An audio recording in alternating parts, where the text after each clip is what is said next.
Warning, the following program contains language some may find offensive, including the F word and the C word. That's right, freedom and censorship.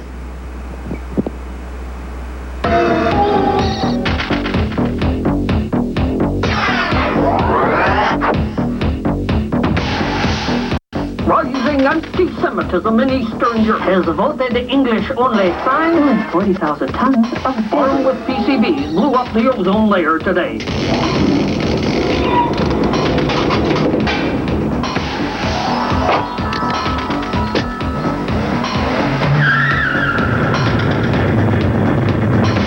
Standing by for solid rocket booster separation.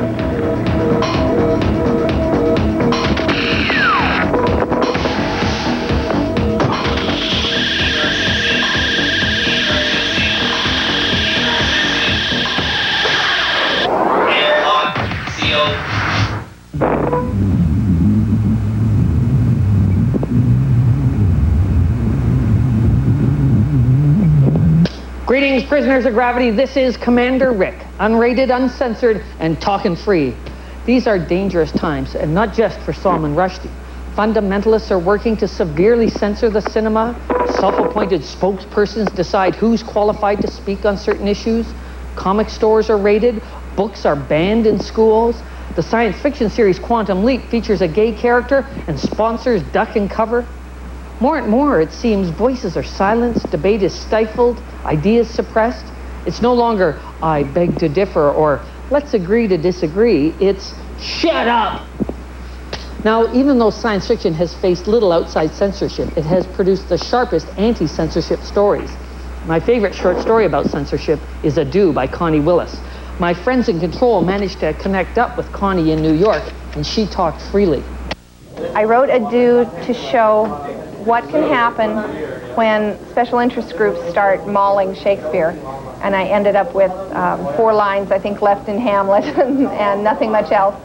But, and I thought that I was harmlessly exaggerating. I had things like the American Drapery Association objecting to the use of curtains and Polonius being stabbed behind a curtain, because after all, draperies don't kill people, people kill people. But on the other hand, since that story has come out, I have seen more and more signs that I was not exaggerating in the slightest, and I'm getting very, very alarmed at the number of things being censored in the name of sensitivity and protection and respect for others that are actually just ripping, I think, will rip literature to shreds if they're not careful. Literature was ripped to shreds and then burned in Ray Bradbury's classic Fahrenheit 451. Literature makes people think, question, and then criticize, so it's prohibition of books instead of booze. The masses are sedated with the electronic narcotic, TV. Written in 1953 during the McCarthy era, it's still a chilling read. Or rent the movie and watch it on TV. As well as writing fiction about censorship, a lot of writers are actively involved in fighting against it. For example, Jane Yolen, author of hundreds of fantasy novels for children and adults, is also in the trenches battling the thought police. I am one of these people. I think most fantasy writers in the world today have been held up from various pulpits as a tool of Satan. I've decided that if I'm a tool of Satan, I want to be a ball-peen hammer. I'm tired of this. We used to laugh. We would come up with all of these things that people, they would say, this story is being thrown out of the school because it mentions witches. This story is being thrown out of schools because it mentions ghosts. This story because it mentions dinosaurs. I mean, all of these things. And at first we laughed every single time. We began to realize that these things were happening in a pattern and that it was growing, and that pretty soon no one was going to be able to write the kinds of stories that human beings have told all through history. If I write a story about a witch, I'm not teaching anyone how to turn toads into dragons. I don't know how to turn toads into dragons. I don't think you can turn toads into dragons. No. But there are people out there who believe that if a child reads a story about a toad or a dragon, that clearly they're being led down the path to depravity. And I find that absurd at the one end and frightening at the other. And I am going around the countryside preaching against this. Toads into dragons? Hey, in the Bible, people turn into pillars of salt. Mark Twain wrote, "When a library expels a book of mine and leaves an unexpurgated Bible around, the deep unconscious irony of it delights me." Censors believe they are protecting people, but censorship isn't a seatbelt, it's a noose. It strangled the Soviet Union. In fact, the suffocating censorship under Stalin's totalitarian rule inspired George Orwell's dark dystopia, 1984. Here, everything is government business, including your thoughts. George Alec Effinger gave a different kind of take on censorship in What Entropy Means to Me. It's the strange tale of a character named Dor who embarks on a quest to find his missing father. When he doesn't return, his brother Sate decides to write the story of Dor's adventure. No one knows the facts, but the entire family argues over the story, eventually resorting to bribes, threats, and even physical violence just to ensure their version of the truth is printed. George wrote the story in 1972 when some Americans were questioning their government's version about the truth in Vietnam. Your very first novel explored censorship. Why? Were SF writers facing a lot of it at the time? During the Vietnam War, there were instances of censorship, not so much by changing what you've written, but by certain editors refusing to buy stories that didn't fit their political ideals. We always have to kind of deal with that, you know, to realize that the editors of, you know, once we produce a work of fiction, the next job, I mean, then you stop being an artist and then you become almost a merchant. I mean, the next job is then selling this piece of fiction to somebody. If somebody wanted to break into the science fiction field now, it would be politic, you know, for them to study the likes and dislikes, you know. And in a way, it's a shame that you can't just say, well, I'm a complete, total artist, and I'm going to write exactly what I want, and I'm not going to worry about that sort of thing. But my total income comes from my writing, and I am not successful enough at this point to write something that I can't sell. Of course I'm a censor in some respects because I'm an editor and I choose things that suit my own personal taste. And so if you want to call that censorship, I suppose you can. I try, as I approach each manuscript, I approach it with an open mind, and I hope that I approach things that with very few preconceptions. Of course, we all have them. But I think one of my major goals is to make sure that the magazine stays open, both magazines that I have done, and is open to all different kinds of fiction.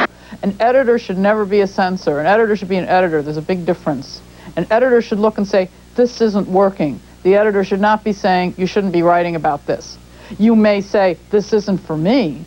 And I did have a couple of stories that came to Afterlives that I thought, this is just not for me. It's really extreme. But am I going to tell the writer not to do it? No, I'm going to say, this just isn't for me.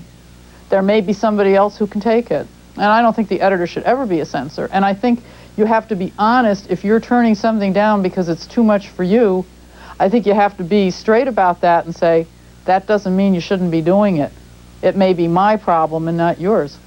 We had a story in the hardback magazine in Pulp House that came through the door, and it was a story that was a right-to-life story when in its message on I am pro-choice. And that story shocked me, it angered me, it made me very upset, and it was one of the best stories I had ever read. And so I thought about it. I actually talked to Damon Knight, who lives in the same town. I talked to him about it, what he would have done, and I talked to a couple other people. And their response to it was exactly what my gut response was, but the one my head said I shouldn't do, which is publish it. It's a good story. And I did. And I will continue to publish stories that do not necessarily agree with me politically or socially on things, unless I believe they are harmful to someone out there. As long as they make people think, though, I think they're worthwhile. The process of deciding is worth or dangerous has often been taken away from the writers and editors. One of the most famous battles was over William Burroughs' fantastical novel, Naked Lunch. Published in 1959 in France, it took years of debate to decide if the book had artistic merit and could legally be published in the US of A.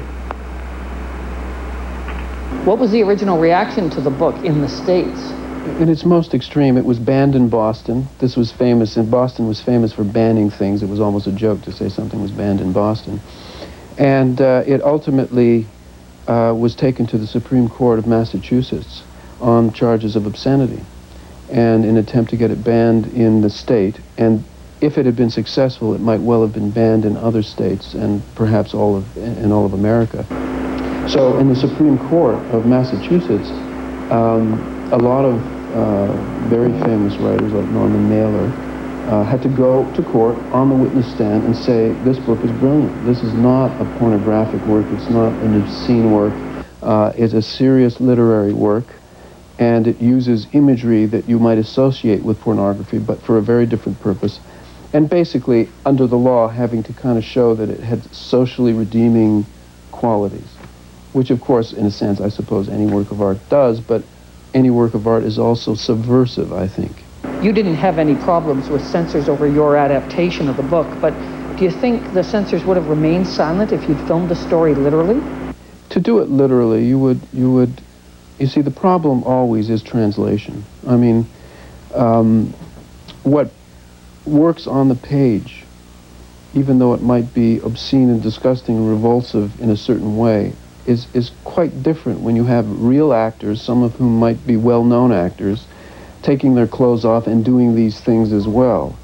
It's a whole other thing, and you can't have that anonymity of a sort of a literary character on the page when you have living, breathing actors who actually did this stuff for the camera. It's a whole other field. So you have to take that into account first. But obviously, I mean, a movie that was literally like the book would be banned. It would be banned in every country in the world.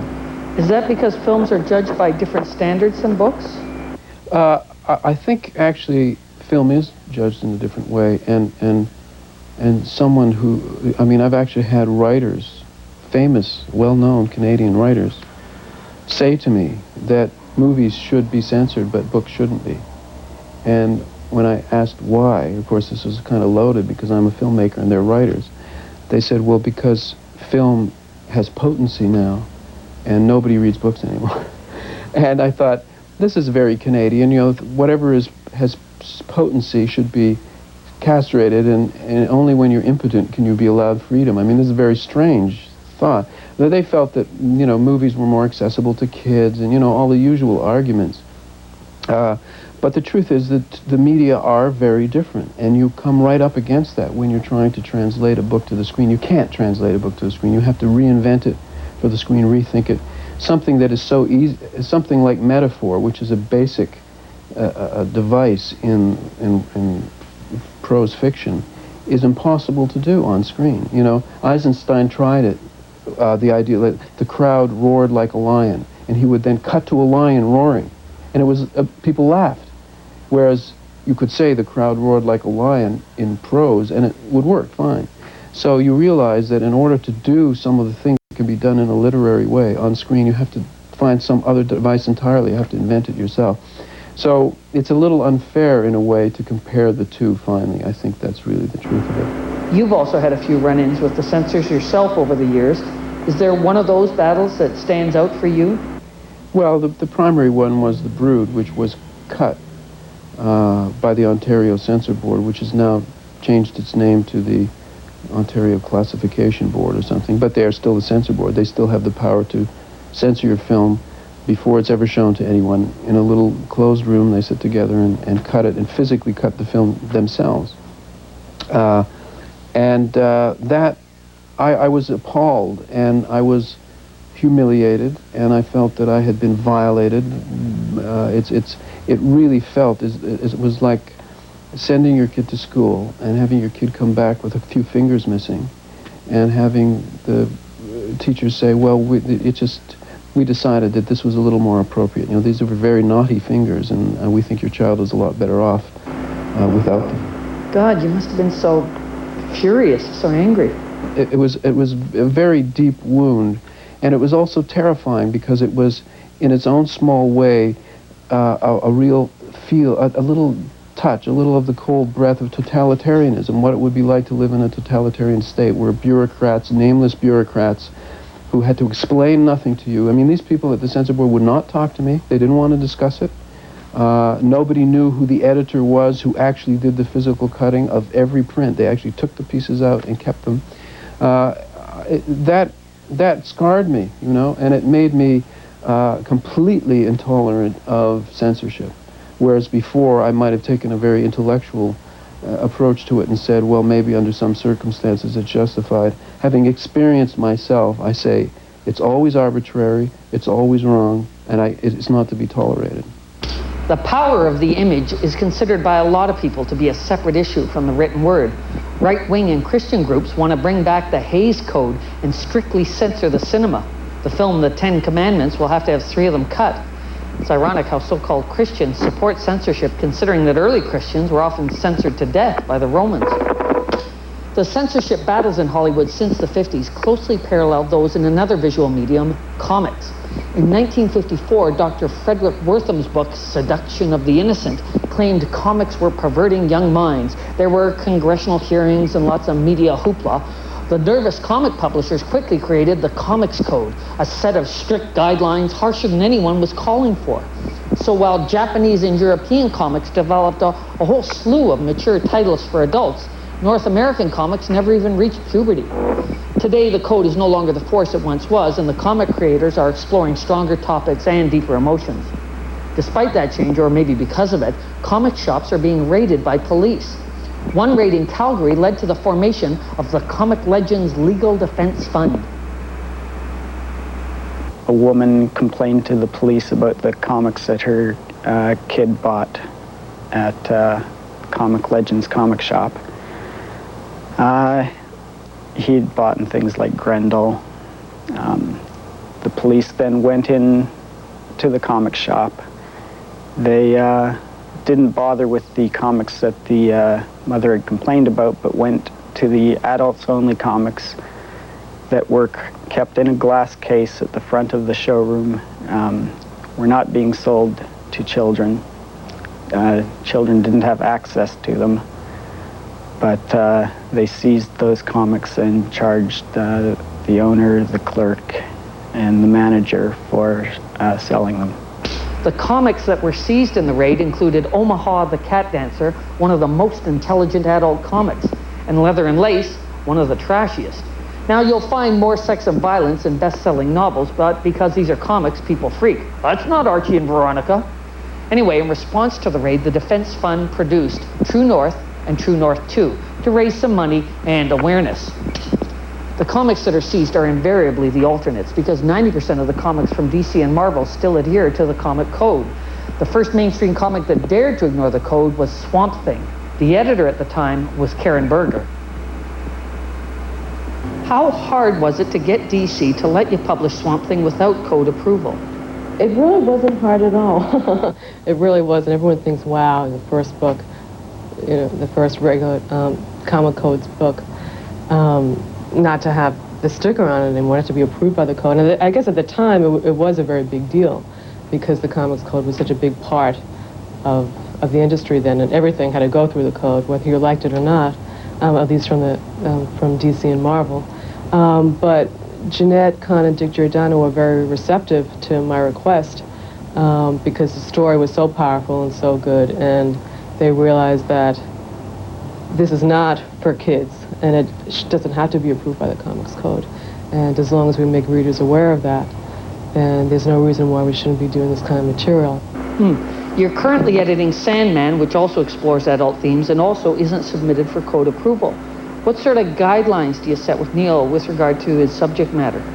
You know, we have a lot of discussions about the storylines, about where he wants to take the character and the types of stories he wants to explore in the book. But he has pretty much free rein, within reason, on what he's doing. There are a few things that DC gets squeamish about. They sort of lay down editorial rules. You can't mention masturbation. Nobody masturbates in the DC universe. You're not allowed to. Well, actually, you don't. I've actually been told there is no masturbation in the DC universe. So if you ever wondered why they all put on these costumes and just start hitting each other, it's to relieve this pent-up frustration. There is no masturbation. You cannot show male genitalia. I wound up having an argument with that on a recent Sandman, where it was sort of like, this is a newborn baby. I wish to indicate that it is male. There is no other way to do it. I'm not going to dress it in blue. And that one they said, oh, be all right. I don't know, if it got to the point where I wind up writing a story which needed explicit sex scenes, we'd have to rethink things, but I don't think we will. I mean, I see no need in Sandman for explicit sex. It's not something that seems to belong in there. It's not just comic books that have grown up. Look at comic strips, like the outrageous Callahan. The American Civil Liberties Union gave John Callahan a Freedom of Expression Award for refusing to tone down his cartoons. Let's just see if we can punch through to Portland, Oregon. John, it's Commander Rick. I'm talking about censorship, and I was wondering if there are any areas that you see as taboo for your strip. Well, I mean, nothing really comes to mind. The more sort of politically or emotionally, the more it attracts me. You know, I mean, now we live in a world now where, you know, it's a good place for a cartoonist. There's a lot of taboo issues. You have to be very careful in the U.S. here. We have to be very careful.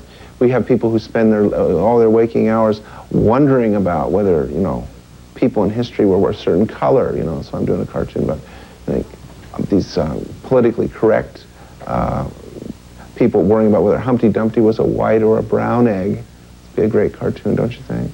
You know, or something about the politically. I mean, it's like we've spent, you know, people want to look back in history and sort of balance it racially and sexually and make it all look like a pleasant story, you know, so that there was like we want to make, you know, that Adam and Eve were black, and I mean, it's a field day for a cartoonist, really. Your cartoons have upset a lot of people, but are you ever disturbed by your work? That's a good question. I don't know. I drew a cartoon that's kind of, I mean, I look back, sometimes I cringe when I see a cartoon, because it's so tame or so one thing or another. Yeah, I don't know. I probably would. I'm not disturbed by many things, I guess. It's usually a catharsis for me. I draw cartoons, and sometimes I see a cartoon, like say Jesus Christ cartoon, he's on the cross, and he's thinking to himself, TGIF, and I saw that in some Catholic journal or something, and I was thinking, there was the little altar boy in me was sort of mad at me for drawing such an irreverent cartoon, but usually no. And by the time you think of them, and if it comes to me, and there's very little I edit out of my own mind. I draw almost anything I think of, and I leave it up to the editors of newspapers to edit or to censor me. But even with editors saving us from you, your cartoons regularly outrage people. Do you ever worry about that? Well, how can I worry? Many people don't like my. I draw cartoons about something struck me about Alzheimer's disease, and I drew a cartoon called the Alzheimer's Hoedown recently, and people, I can't remember which partner, they just left, I can't remember the cartoon. And so I got all kinds of angry letters from all over the country, but I mean, it's politically loaded. It's like, to me, it's a tragic disease. I look at it as being just as awful as anybody else. You know, I know people with Alzheimer's disease. They don't remember me, but, and so to me, you know, why would they think that I have something? Why am I? You know, it's like I'm treating it irreverently. I'm being. They write letters saying I'm being insensitive, but I'm not at all. My sentiments. It's the same thing like that cartoon with the. I drew the dead dog with a shard of glass through its stomach, and how much is that window in the doggy? I mean, I have dogs and cats. I love animals, and to me, it's like a very removed situation, what I draw and what I really am. I think people don't really understand that cartoon's simply just that. It's just a joke. Like, what kind of a person would like write a letter saying, I don't like this cartoon, it has this implications, or it's offensive. And what's most funny to me is when people write letters demanding that I apologize because I have a differing point of view. I drew a cartoon about abortion recently, and it was just like extremely unpopular with a certain side of society, and the letters just cavalcade into this place. It's like they all demanded an apology. But I mean, since when do you have to apologize because you have a different point of view? Or you draw one. Who knows what my point of view is in reality? It certainly is not always what my cartoon is. So, boy, I'm up on the soapbox here today, huh? Yeah. So what do you say to people who get upset by a cartoon like, don't worry, he won't get far on foot? Just don't read my cartoons if you don't like them, you know. If you see Callahan, turn the page, go to the next, you know. Don't read it. Don't torture yourself, you know. It's like, that's my idea. This cartoon is very funny because, you know, it's autobiographical. Here's an empty wheelchair and the posse saying, don't worry, he won't get far on foot. I mean, so people read it, and there was a big controversy, wrote in, you know, all over the country, well, how can this guy be so insensitive to handicapped people? I mean, it's like, really, you know, they're so brave, and handicapped people suffer so much, and we like them, and we should give them free money and stuff, and how could he do this to them? And it's like, and then suddenly, some of the editors replied by disclosing the fact that I myself, the cartoonist, am in a wheelchair. And so the whole mood changes all of a sudden.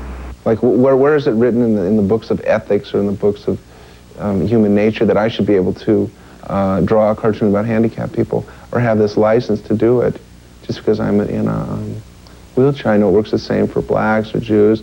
In telling jokes, you have to be one, or a woman has to, you know, or a woman or something, you have to be that specific special interest group or something to get away with telling that cartoon. That's ridiculous. I mean, but that's how life works. How can you fight City Hall, you know? Some people think that by depicting these taboo topics, you're raising awareness about the physically challenged. Is that why you took on the subject? I took it on to be funny, you know. To me, it's funny. I mean, put yourself in my position. I'm handicapped. I live my life that way. I hear all kinds of absurd reactions. All kinds of interesting, poignant, crazy, sweet, goofy, patronizing, you name it, reactions. So to me, it's a very loaded subject. It's close to me. I'm in the middle of it. Therefore, I'm going to write about it, you know. So, I mean, and what makes it interesting and what makes it useful, I don't know.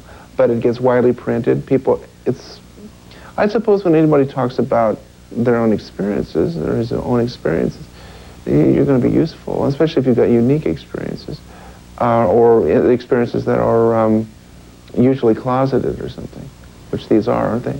You mean handicapped people are very glad I write these cartoons, or alcoholic people that I wrote this one in my new book, because it sort of brings things out. And the main lesson, apparently, that I understand from these things I do is not so much the immediate message, you know, but it's more the underlying thing of just stop being careful around handicapped people, stop being careful around anorexics, stop being careful around blind people and you know, alcoholics, or stop being careful, you know, about religion. Don't be careful about race. Just blow it off and just act like you want. I mean, act yourself around people. Listen, I don't care if you're on a soapbox on wheels. Keep up the good work. The most dangerous and insidious censorship is censorship of ideas.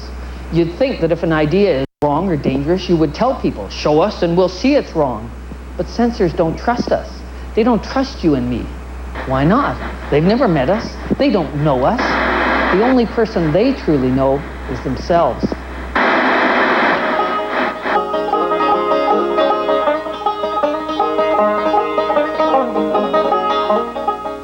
Coming up next on the Acme School of Stuff, host David Stringer investigates how a radar gun works and discovers how tires are made at Uniroyal Goodrich Tire Company. Poles with the controversial growing push.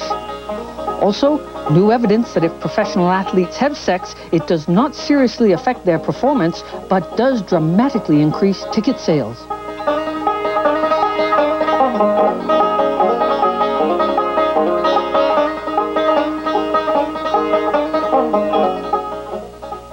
Why don't you get it off your chest?